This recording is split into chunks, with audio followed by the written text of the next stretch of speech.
Okay, we're going to talk about an issue that Bill Gates sort of created by pledging at Paris that he was going to raise a few $billion or even more to invest in Hail Mary technologies. And the issue is, I mean, it'd be nice if we could do both, do that and invest in the technologies we already have and try to scale them up. But there's the issue of how much time we have left to solve climate change. So we're going to explore that issue and see where capital should be allocated. And the two people I have up here on stage are, supremely qualified to be discussing this. Nancy Fund is one of the most successful VC investors in the clean tech space. Among your victories, Tesla, SolarCity. Nice investment. That's probably gave a pretty good return. And Stefan as well. He ran Vantage Point's VC arm, and you invested over $1 billion. And some of your investments didn't do as well, but you were in Tesla early on as well. So. I'm going to, and I want to explain, we're going to have a very clear debate here, but it's going to get a little muddy because Stefan, wrote stories in Fortune about how Bill Gates was full of it for basically what his approach to investing. And I guess it was just like this week that Bill Gates hired him to help him advise on how to invest his money. But even so, Stefan is promising me that he's going to still take the anti-Bill Gates stance to a certain extent. So Stefan, why don't we just start with you? Can you just frame the debate a little bit and tell me why you're so passionate about putting money into the technology we already have? Sure. So I think where this really started was in Paris. Right? We came out of Paris, and even leading up to Paris, there was a lot of discussion about, can we do it with existing technologies? Do we need breakthroughs? And in part, if you're in the incumbent world, it's nice to make an argument that I should just keep doing what I'm doing until that breakthrough miracle comes along. Mm-hmm. And then we'll do that. Mm-hmm. But please don't annoy me with this wind and solar and other stuff that's an imperfect solution. Mm-hmm. Right? And that created the dichotomy of, do we go this way or do we go this way? I think the reality is you have to do both. Mm-hmm. And so the pieces I wrote were largely pieces that said, if I look at California, I absolutely think we can do what we need to do largely on existing technologies. There's a software and an operations overlay that we need to put on top of it to better manage, in essence, creating intermittent demand that follows intermittent generation. But we've got systems that do that. We've done it for the internet. We've done it for communications. But the better we do there, the cheaper we actually make that energy. Mm-hmm. And it has this perverse effect that it also makes coal, in some ways, oil cheaper. Mm-hmm. The cheaper we make coal and oil, the more that people in India, in China, in Africa buy more coal, use more coal. Mm-hmm.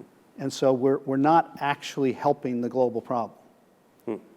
So where I think the breakthroughs have to come in is we actually have to be cheaper than coal without subsidies in India. Mm-hmm. And I'm not sure we're there. Okay.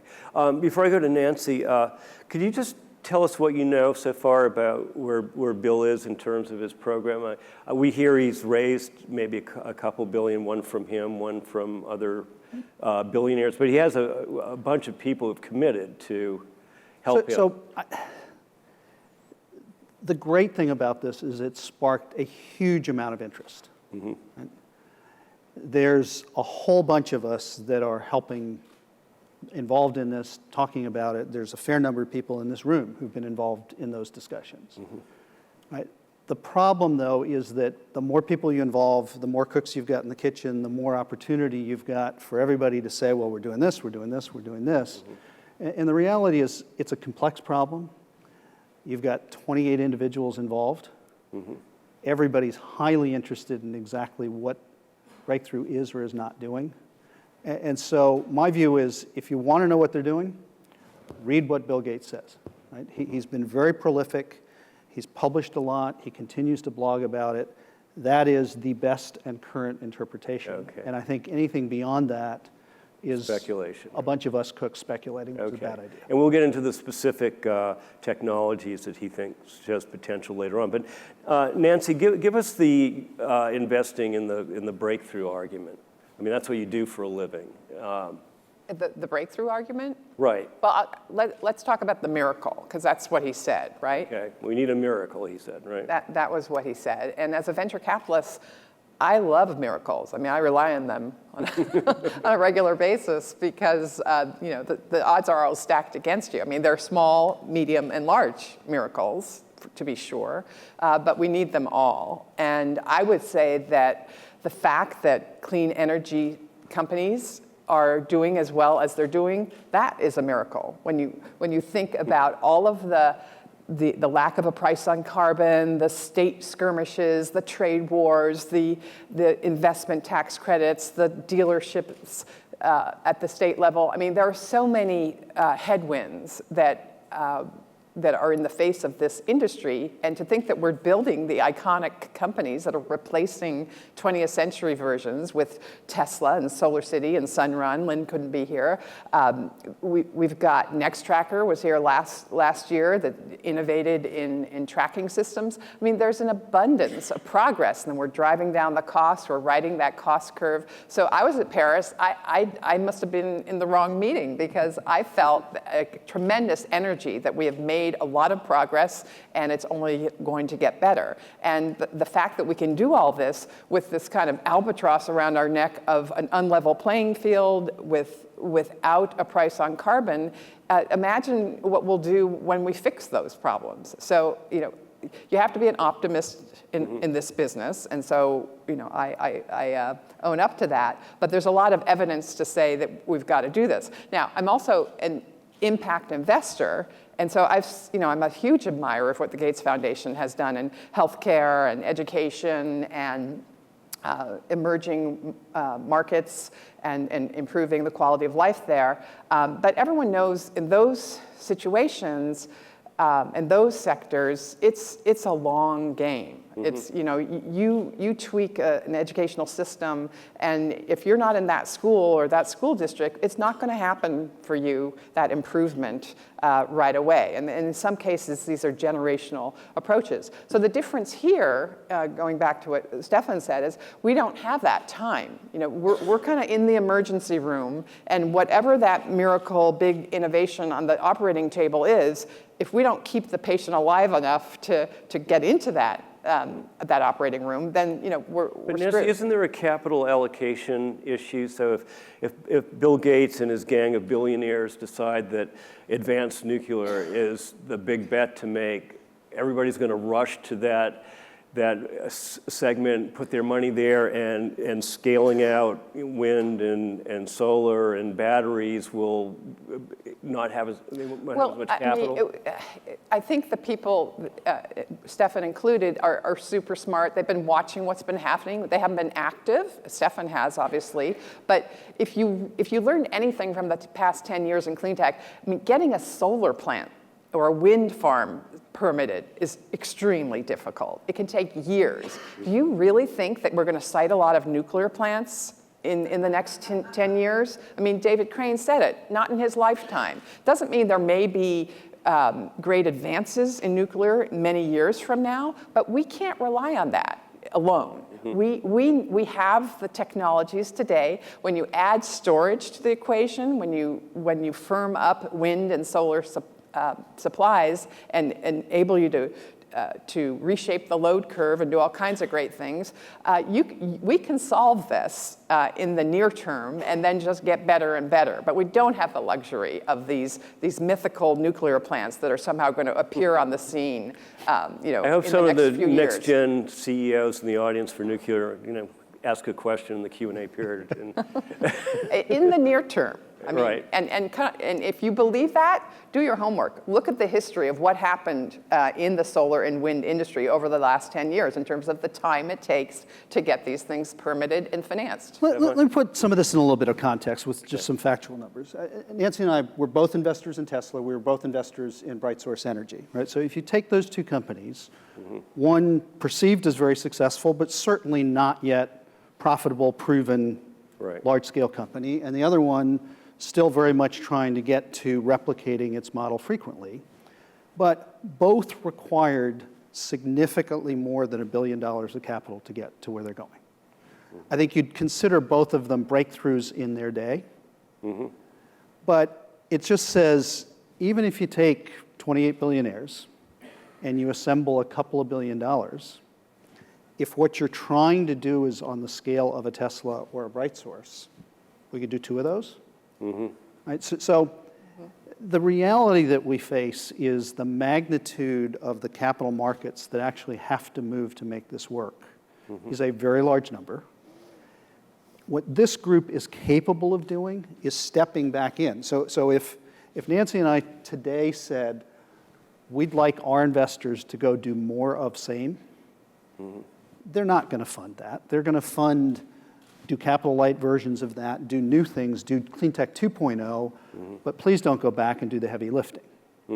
Right? So this group is actually one of the few groups that may be capable of saying, we're more patient, we're willing to do things others won't. But the reality is we've got to energize the entire capital ecosystem, and that the best thing that could happen is not that if they invest in early stage nuclear, that everybody else invests in early stage nuclear. We already did that. We invested in 300 solar companies, didn't work out so well, right? So what we really need is the rest of the market to say, thank you for taking on the heavy lifting. How do we line up behind you to do the next phase behind that to ultimately get these things to market? And we're already off and running with the learnings we've had from solar and wind and the cost reduction. Now we're addressing the off-grid population in sub-Saharan Africa and India with more cost-effective solutions that we wouldn't have had if we hadn't invested in the solar cities and Sunruns of the world. In the first place. So it's all happening, and we're going to be able to skip the generation of landlines and go straight to a distributed clean grid, just like we've done with cell phones in that region. So Nancy, I don't want you to obviously speak for Bill Gates, but if you had his $2 billion to invest in, where would you put it? Wow, just the thought of that. Because we're a fairly small firm. What we're looking at storage. We're looking at this off-grid population. I mean, that's a huge opportunity to lift up, 1.3 billion lives on this planet that don't have access to electricity. We're looking at innovations in solar. I know that's not popular, but there are improvements to be made in terms of efficiencies, trackers, different cell designs. And we're also looking very hard at agriculture and food because as we've heard at this conference, a lot of mouths to feed, lots of energy and water and chemicals used in agriculture today that isn't really working out over the long term. And we need to direct agriculture so that farmers can thrive on their land and we can solve some of these big problems. But that sounds somewhat incremental. I mean, it seems to me what Gates, from what we read of his writings, would say, like, okay, we've got coal in India, we've got coal in China, and Africa's going to start building more coal. We need something. We need a magic bullet. We need the miracle that's going to, take all that carbon out of the atmosphere or capture it all, or... Well, the magic bullet is this. If you look at the percentage of new generation and renewables are increasingly becoming the dominant part of new energy generation.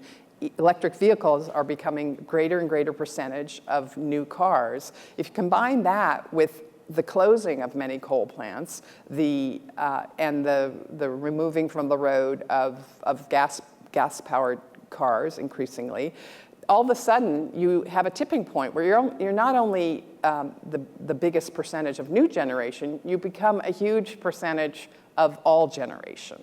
And that is what we're witnessing. We're in the middle of it. It doesn't look that compelling, perhaps to some. Right. But, that's always the way. You won't know it till it's actually happened. Yeah. Stefan, what are you going to advise Bill to invest in?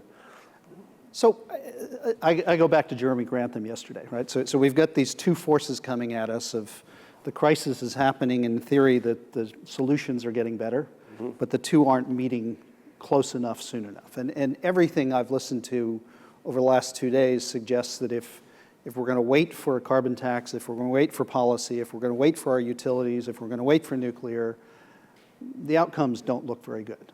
Right. So in part, it says the longer we wait, the bigger the miracle we need. And right now, we're on a path where we're going to need some pretty big miracles. Right? So, but the other part of it is there are smaller miracles that fit into existing paradigms that greatly accelerate those. Right? And I think when this was first announced, people looked at it very broadly. What are all the grand challenges that we could solve? And the more time that you spend actually thinking about that and talking about it, the more you begin to narrow to say, if I've actually got to do something over this time frame, right? And history says it takes about 70 years, even fracking, from the time we first invented it to where it had a meaningful portion of our energy, about 70 years. Solar is the same thing, wind's the same thing. So there's a reality that says anything we invent today may not be meaningful for a long ways out unless it is more incremental, right? So let's be careful to not define a miracle as something that completely reinvents how we make energy, as opposed to simply solving a really hard problem that today we might not think of as solvable. Okay, I'll be thinking of a question, and I'm going to ask one more from the audience. I'm going to ask one more question. But just give me one example of a real breakthrough miracle that could replace something we have. It's not scaling up solar, it's not scaling up wind. Where would you put it? What, you see everything out there. Where do you think there's some real promise in the technology? So I'll give you an example. One of the folks that's here, Nate Lewis, is working on sun fuels. So what's a sun fuel? So sun fuel is in essence, how do I do conversion of sunlight into a fuel the same way plants do? Kind of do that synthetically. If you could solve that problem, the end result flows into our existing paradigm very, very nicely. Okay. Right? And if in theory, I'm capturing as much carbon as I'm putting into the fuel system and it then gets burnt and I capture it again, I have a net zero effect. It's a really hard problem. We've been working on aspects of sun fuels for a long, long time. The original BrightSource team in Israel started working on some of this stuff.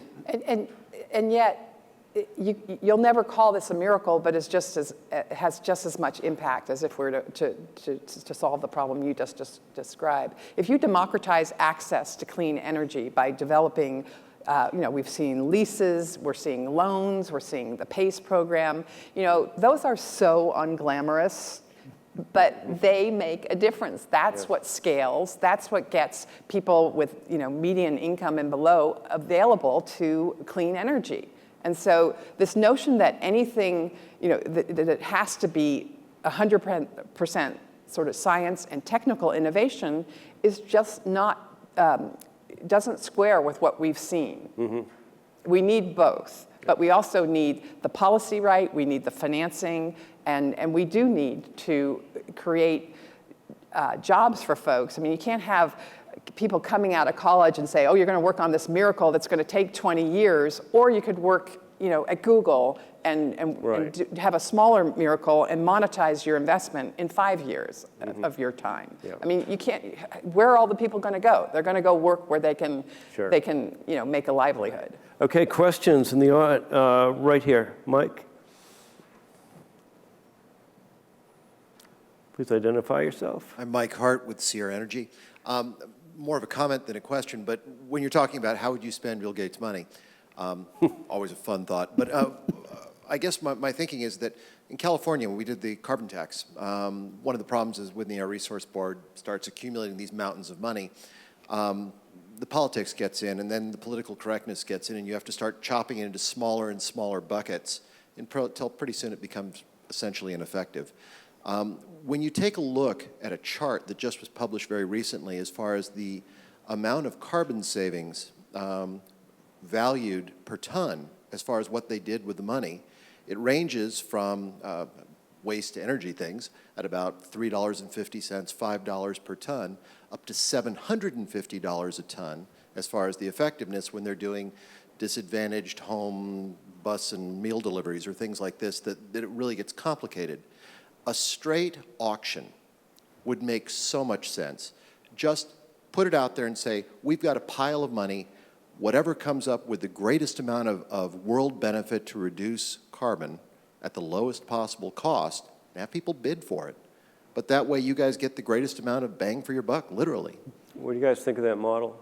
Well, you know, we live in a democracy, and it's a give and take, and it isn't perfect. You know, obviously a carbon tax, I mean, I support that all day long, but I'm not going to rely on it. I mean, you know, we have limited time, and auctions, cap and trade has been very effective. Whether what you're complaining about is that the money that we get from cap and trade is spent on piecemeal programs, but they're also, you know, they're bringing solar and renewables to low-income neighborhoods. I mean, that's a really important part of the process. If we don't democratize access, if we don't have everyone in America benefiting from these innovations, how are we ever going to get to the more ideal policies that you describe? We're going to, you know, we have to make sure that everyone benefits, and these are, you know, don't let the perfect be the enemy of the good. These are policies that can. Okay, we have a question in the back, then we'll go to Andy in the front.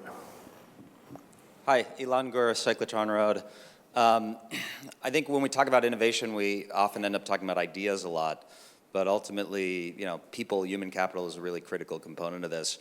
I was listening to Tom Warner talk about all the amazing opportunities in solar around, you know, solar, right, SaaS, software, installation, customer, and I thought back and basically thought to myself, you know, we wouldn't even be having this conversation if, you know, years ago Dick Swanson didn't quit his job at Stanford to go start SunPower based on materials technology.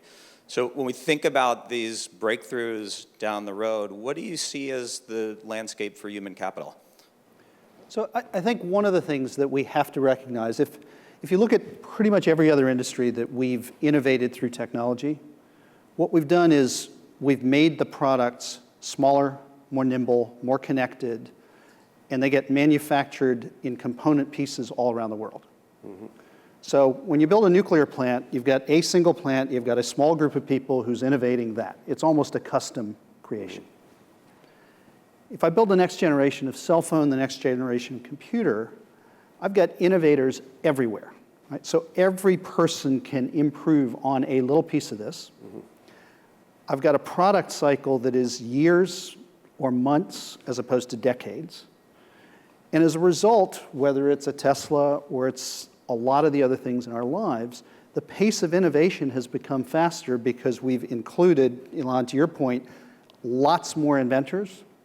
Any one of them may not be doing a giant breakthrough, but collectively, the speed at which they innovate means breakthroughs happen much more quickly. And energy is sort of the last bastion of thinking that we've got to do this in big monolithic systems. Mm-hmm. With a core group of folks as opposed to the whole world working on the product. Okay, we have very little amount of time. Andy? Okay, so had the pleasure of collaborating with you both, admire you both a great deal, and here's the but. You know, miracle is defined, I just Googled it because you've mentioned it so often, as an event that appears inexplicable by the laws of nature and so is held to be supernatural in origin or an act of God. I think your nomenclature and your premises are a bit off of here. These aren't miracles you're talking about. You're talking about moonshots. You're talking about stretch goals. You're talking about deep efforts in basic and discovery science that are fundamental to evolving the things that lead to the incrementalism. So at one time, solar was a moonshot. And by the way, 10 years ago, they were talking about it in exactly the same terms that you're talking about nuclear today. And even when you sort of, and I'm not advocating for nuclear per se, but I'm just saying we have a deep problem about thinking about things holistically. I don't understand why this is not an either and discussion as opposed to an either or discussion, or that there's some false tension between the idea that you should be seeding the early part of the pipe with big ambitious dreams, like we should cure cancer, and then also incrementally working on it in the parts that you're advocating, as in we should be having more customized treatments today. I don't see the tension unless it's fighting for the dollar. I think we're all in violent agreement. We need both, but it is a resource allocation issue. The reason we're talking about miracles is that's the word that Bill Gates used, yeah. Let me tell you, in terms of the big miracles, the ones that get you on the list to become a saint, I don't think any of us are on that list. I'm sorry. And Andy, more specifically, Gates himself didn't create that tension. Right? The tension got created because you've got people on either side of this who read into that, oh, great. I love the fact that he's going to work on miracles so I don't have to do incremental, or I hate the fact he's going to do miracles because we're not going to do incremental. That's not what Bill has said. It's not what we should do. We absolutely have to do both. Totally. But that's not how the world operates, right? We've got Clinton and we've got Trump because we go this way as opposed to going this way.